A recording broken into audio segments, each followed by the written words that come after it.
Anda berbicara, silakan. Baik, terima kasih. Untuk program reforma agraria, ini akan kami kuatkan dan kami sempurnakan. Sekarang sudah ada program PTSL, sudah berhasil membagikan sekitar 110 juta sertifikat. Dulu, sebelum ada program ini, hanya bisa menghasilkan dan membagikan 500.000 sertifikat. Bayangkan itu butuh berapa tahun untuk menyelesaikan masalah. Lalu sekarang juga sudah ada program redistribusi tanah. Tanah-tanah ex-HGU dan lain-lain disimpan di bank tanah untuk nanti diredistribusi ulang kepada para misalnya pengusaha lokal, petani lokal, dan lain-lain. Sekarang juga ada program One Map Policy. Ini sangat-sangat berguna sekali untuk mengurangi adanya konflik-konflik sengketa tanah, mafia tanah, dan lain-lain. Karena database-nya sudah digital, batas-batas tanahnya sudah tercapture semua di database, ini akan sangat-sangat mengurangi yang namanya mafia tanah. Sekali lagi, reforma agraria akan kita lanjutkan dan kita kuatkan, dan kemarin saya dan Pak Ganjar juga sempat mendapatkan predikat kota lengkap di Kota Solo. Jadi Solo ini dari BPN sudah mendapatkan predikat kota lengkap, garis-garis batas tanah-tanah wilayahnya sudah tercapture semua, sehingga nanti akan mengurangi, sekali lagi, konflik-konflik tanah, mafia tanah, karena semuanya sudah tercapture secara digital di database-nya BPN. Kuncinya di sini adalah digitalisasi. Dan tadi kota lengkap, One Map Policy ini sangat penting sekali untuk kita bagaimana nanti menyelesaikan konflik-konflik agraria ke depan. Terima kasih. Baik. Terima kasih Pak Gibran. Oke. Ditahan dulu, nanti akan ada waktunya. Nanti ada waktunya. Bapak Ibu, ada waktunya. Dulu. Cukup ya? Bisa tenang? Kita lanjut dulu ya. Baik. Kini kami persilakan calon wakil presiden nomor urut 3, Bapak Mahfud MD, untuk menanggapi Bapak, waktunya 1 menit dimulai dari saat berbicara. Terima kasih moderator. Jadi kalau melihat ketimpangan penguasaan tanah itu memang coba lihat bisnis sawit itu 39 hektar. Sementara hanya segelintir orang di bisnis sawit. Sementara para petani kita sebanyak 17 juta orang itu kalau dirata-ratakan itu hanya menguasai setengah hektar. Itulah sebabnya dulu ada reforma agraria yang ditugaskan kepada presiden untuk segera dilakukan reforma.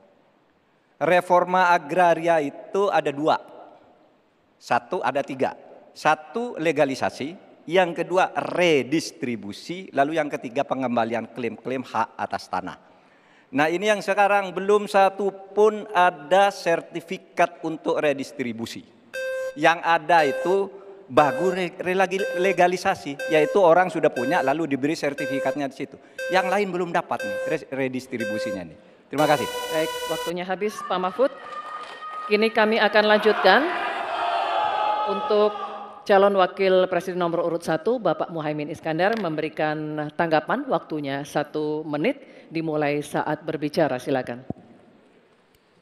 Pak Gibran harus tahu persis ya bahwa redistribusi lahan ini bukan tidak sama dengan sertifikasi. Pemerintah sebetulnya sudah memiliki Perpres 86 tahun 2018 yang menentukan lokasi prioritas reformasi agraria. Sehingga sebetulnya sederhana, laksanakan itu dengan sungguh-sungguh maka akan terdistribusi hak-hak tanah. Kalau tadi ada pernyataan soal konstitusi, prinsip dasar distribusi tanah itu memang melekat dalam konstitusi kita. Bahwa seluruh kekayaan negara ini punya negara. Dan tugas adanya pemerintah itu adalah membagi aset tanah ini dalam reforma agraria. Sehingga sertifikat yang menjadi agenda itu sama sekali tidak masuk dalam redistribusi aset, distribusi lahan. Sehingga kita harus robah dan kita tunjukkan bahwa terjadi distribusi lahan untuk petani semakin sejahtera. Baik, waktunya habis. Mohon cukup tenang. Ya. Cukup. Nanti ada waktunya, kita lanjut dulu ya. Kita akan kembali ke calon wakil presiden nomor urut 2, Bapak Gibran Raka Buming Raka, untuk merespon tanggapan dari Cawapres nomor urut 3 dan 1. Waktunya 1 menit. Silakan. Baik, terima kasih Gus Muhaimin dan Prof. Mahfud. Tentunya untuk mengakselerasi proses redistribusi tanah, ini kan sudah ada MOU antara Mahkamah Agung dengan Kementerian ATR. Jadi ada sertifikasi hakim-hakim selama 40 jam diberikan pengetahuan tentang masalah-masalah tanah. Jadi sehingga ke depan bisa mempercepat dan mengakselerasi proses redistribusi tanah, terutama tanah-tanah yang masih bermasalah ataupun tanah-tanah ex-HGU yang masih bermasalah juga. Jadi ke depan yang namanya pengadilan untuk masalah pertanahan ini akan bisa diselesaikan karena sudah ada MOU antara Mahkamah Agung dan Kementerian ATR. Dan ke depan fungsi dari bank tanah akan kita optimalkan sekali lagi. Jadi permasalahannya kita selesaikan di pengadilan, masuk ke bank tanah, lalu direstribusi ulang ke para masyarakat adat setempat atau pengusaha-pengusaha lokal. Baik, waktunya habis. Saatnya kita berikan apresiasi. Silakan.